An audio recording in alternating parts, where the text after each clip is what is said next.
ক্রোধে অগ্নি প্রজ্বলিত নারায়ণ শিবের এই অবস্থা দেখে জগতে কলঙ্ক রটনা হয়ে যাবে। রাগেতে শিব কি করলেন? লিঙ্গ বর্ধিত করতে শুরু করলেন। পরিমাপ ব্রহ্মাকে বললেন, ব্রহ্মা তুমি ঊর্ধ্ব গতি দেখো কত দূর, আমি নিম্ন গতি দেখছি, স্বর্গমত্ত পাতাল ভেদ করে গেল। তখন নারায়ণ সুদর্শনকে আদেশ দিলেন, 12টা টুকরো করে দাও।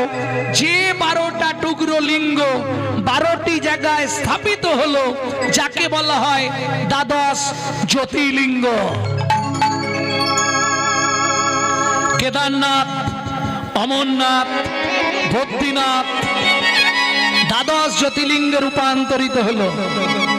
এইখান থেকে লিঙ্গ পূজা আরম্ভ এবং লিঙ্গের আবির্ভাব।